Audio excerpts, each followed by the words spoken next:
جمہوریہ اسلامی پاکستان میں جتنے بھی مسلم ہیں ان سب کو پتہ ہے کہ اسلام جو اس دنیا میں آیا یہ ملت ابراہیم سے آیا، اور سارے جو نبیوں نے ایک ہی دعوت لوگوں میں پہنچایا کہ تم لوگ مسلم بنو اور ایماندار بنو اور مومن بنو۔ آج کے زمانے میں وہی مسلم، وہی مولوی لوگ ہم لوگوں کو دعوت دیتا ہے کہ تم بریلوی بنو، سنی بنو، اہل سنی بنو، شیعہ بنو، احمدیہ بنو۔ تو ایسا کیوں ہے؟ دنیا میں ہر ایک کتاب علیحدہ علیحدہ جو کتاب ہے، ڈاکٹری کتاب ہے، انجینئرنگ کتاب ہے، سائنسدان کی کتاب ہے، ہر کتاب انسان جو پڑھتے ہیں وہ پڑھنے کے بعد وہی ڈاکٹر بن جاتا ہے، وہی انجینئر بن جاتا ہے، وہی جو کتاب پڑھتے ہیں وہی بن جاتا ہے۔ مگر یہ واحد کتاب ہے جو اسلام کی ہے، یہ قرآن ہے۔ ان کو پڑھنے کے بعد سارے جو بڑے ہوتے ہیں پڑھ کے جو ختم کر دیتے ہیں، ان کے اندر جو دماغ گھس جاتا ہے، ان کے اندر جو علم آ جاتا ہے، اس کے بعد انہوں نے ان سے مخالفت کرنا شروع کر دیتا ہے، ان سے فرقہ بازی شروع کر دیتا ہے، یہ علیحدہ علیحدہ بن جاتا ہے۔ تو پوری دنیا میں ایک ہی کتاب جو ہے صحیح کتاب ہے قرآن، اور ہم دنیا میں ایک واحد جو غلط طریقے سے مان رہا ہے وہ بھی کتاب ہے، وہ بھی قرآن ہے جو ہم لوگوں کے پاس آیا تھا سچا بن کے۔ ہم اس کو پڑھنے کی بعد، عمل کرنے کی بعد ہم جھوٹا بن جاتے۔ کیوں ہم جھوٹا بن جاتے؟ ہمارے اندر ایمان ہی نہیں ہے۔ ہم پڑھتے تو قرآن کے آیات ایک کان سے گھس جاتے تو دوسری کان سے نکل جاتا ہے۔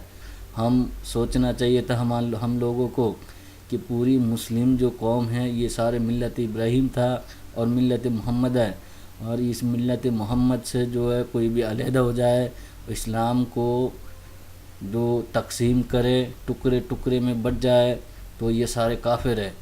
کیونکہ سارے جو فرقہ تھا پہلے زمانے میں، حضور پاک صلی اللہ علیہ وسلم آنے سے پہلے، حضور پاک صلی اللہ علیہ وسلم نے پوری دنیا کی قوم کو ایک کر دیا۔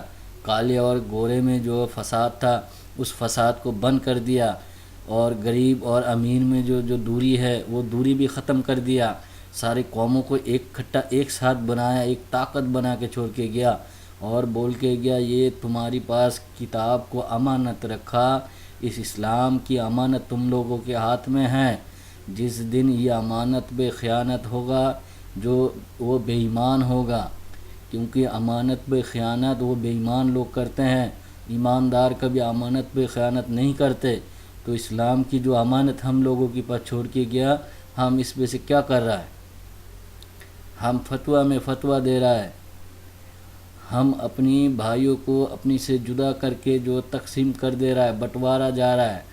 تو اس بٹوارے کے لیے جو بٹوارا کرتے ہیں وہ بولتا ہے وہ کافر ہے، چاہے وہ کوئی سا بھی قوم ہو، کوئی سا بھی ہو، جو اسلام سے ایک سے دو بنائے گا وہی کافر ہے۔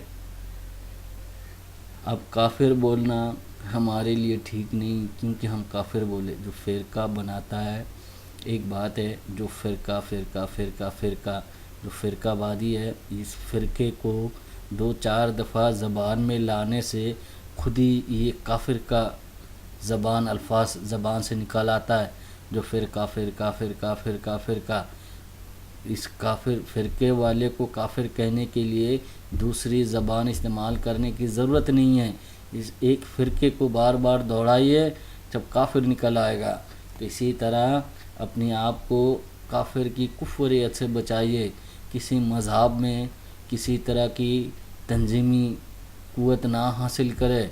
خود انسان ایک آتا ہے تو ایک ہی مر کے جاتا ہے، دوسرا کوئی نہیں ہوتا۔ اپنی زندگی خود ہی جیے، اپنی دماغ کو استعمال کرے۔ قرآن میں اتنی سارے باتوں کو بیان کیا، اس سے موضوع لے، اس سے فائدہ لے۔ ہم ان سے فائدہ نہیں لیتا ہے، قرآن سے فائدہ نہیں لیتا ہے، ہم مولویوں کے پاس جاتا ہے، جب ہمیں ایک فک دے دے اس فک سے ہم فائدہ لے لے، ایک قبض ہمیں لکھ دے اس قبض سے ہم فائدہ لے لے۔